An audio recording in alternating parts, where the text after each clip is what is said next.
Hello friends, आज हम बात करने वाले हैं जोड़ों के दर्द के बारे में। वैसे तो जोड़ों का दर्द कई तरह प्रकार का होता है, जिसमें कि रोमेटॉइड अर्थराइटिस, ओस्टियोपोरोसिस, ओस्टियोआर्थराइटिस।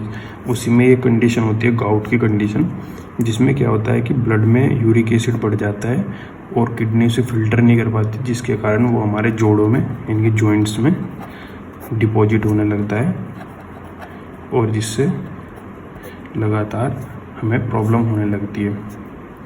उसी के अगर हम देखें कि जब हमें गाउट की प्रॉब्लम होती है तो कौन कौन से ऐसे लक्षण दिखाई देते हैं। अगर ये आपको लक्षण मिल रहे हैं तो शायद आपका यूरिक एसिड बढ़ा हुआ है और आपको यूरिक एसिड अपना चेक कराने के बाद कुछ मैं इसमें आयुर्वेदिक ट्रीटमेंट भी बता रहा हूँ, तो आप वो ले सकते हैं। जैसे कि अगर आपको बहुत ही आलस्य आ रहा है, बात में बिना काम करने का मन ही नहीं है, तो बिल्कुल आलस्य आ रहा है वो, या फिर आपके जोड़ों में खुजली है, जो जितने भी जॉइंट हैं हमारे, उनमें अगर हमें खुजली महसूस देती है तो हो सकता है कि हमारा यूरिक एसिड बढ़ा हुआ है।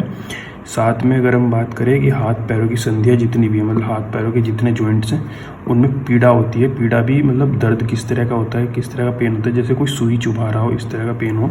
साथ में सूल यानी कि दर्द तो है ही, फिर सोती यानी कि एडिमा अगर मिलता है, वहाँ पर हमें क्या मिलती है, स्वेलिंग अगर मिलती है, तो अगर वहाँ पे स्वेलिंग मिलती है हमें, तो ये भी एक कारण होता है। और स्वेलिंग के साथ साथ वो एरिया थोड़ा ब्लैकिश हो गया हो, तो ये कंडीशन है। और अगर यही कंडीशन लगातार बनी रहे तो हो सकता है कि आपको नींद कम आना और प्यास अधिक लगने लगे। ये भी कुछ कंडीशन है जो है कि यूरिक एसिड के कारण हो सकती हैं।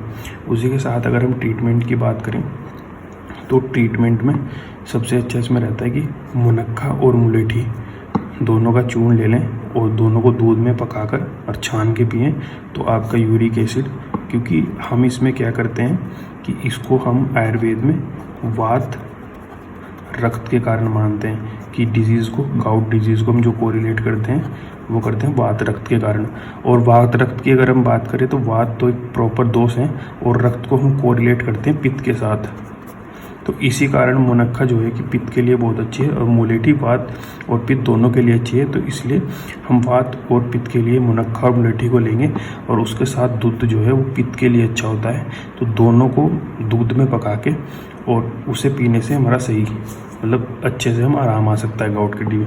दूसरा अगर हम बात करें गिलोय, ऊटकी, शुंठी और पुनर्नवा, इन चारों चूर्णों को लेके संभाग में, मतलब समान मात्रा में लेके, और इन तीनों को हम उष्ण जल के साथ ले सकते हैं। उष्ण जल मतलब हल्का गर्म के साथ ले सकते हैं या फिर मधु के साथ ले सकते हैं, क्योंकि कुटकी बहुत ज़्यादा कड़वी होती है।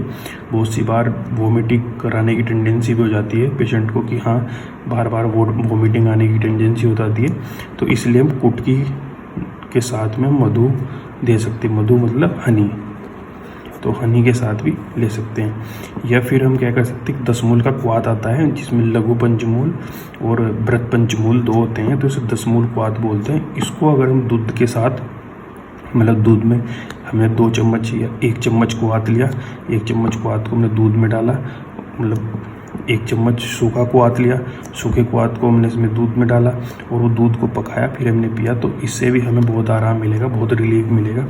एक लास्ट बताता हूँ मैं आपको, गंभारी, एक गंभारी आती है, गंभारी लें, निशोत लें, क्योंकि निशोत क्या है, विरेचन कराने वाला है। अगर कॉन्स्टिपेशन की भी कंडीशन है तो उसको भी सही करने वाला है। अगर पेट साफ नहीं होता है तो निशोत है, उसमें मुनक्का मिलाएं और हरड़ बहेड़ा आंवला यानी कि त्रिफला मिलाएं, उसी में उन सब का क्वाथ बना लें, मतलब उन सबको संभाग में ले लें, 1-1 चम्मच सबकी ले लें और उसको पकाएं। और उसको पकाने के बाद उसको यूज करें, उसके क्वाथ को, उसके काढ़े को यूज करें, तो बहुत अच्छा आपको रिलीफ मिलेगा गाउट में या यूरिक एसिड आपको बढ़ावा दो।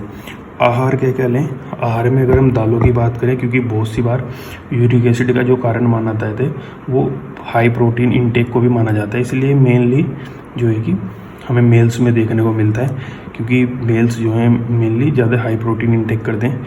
तो आहार की बात करें, कौन सी दालें खा सकते हैं, अरहर की दाल खा सकते हैं, चना खा सकते हैं, मूंग खा सकते हैं, मसूर खा सकते हैं, पर इनको अधिक मात्रा में पानी डालकर उसके साथ हल्का सा घृत मिलाकर घी मिलाकर इसको खाएं। अगर अनाज की बात करें, जौ खा सकते हैं, गेहूँ खा सकते हैं, साली और षष्ठी और साली मतलब जो 60 दिन में पकने वाले चावल होते हैं और जो साली चावल होते हैं उनको खा सकते हैं। तो यही कुछ थोड़ा सा आपको डिस्क्रिप्शन जोड़ों के दर्द के बारे में दिया है, जो कि एक गाउट की कंडीशन है, या हम आयुर्वेद में कहें तो ये वात रक्त की कंडीशन है। अगर वीडियो अच्छी लगी हो तो चैनल को सब्सक्राइब करें और वीडियो को लाइक करें। धन्यवाद।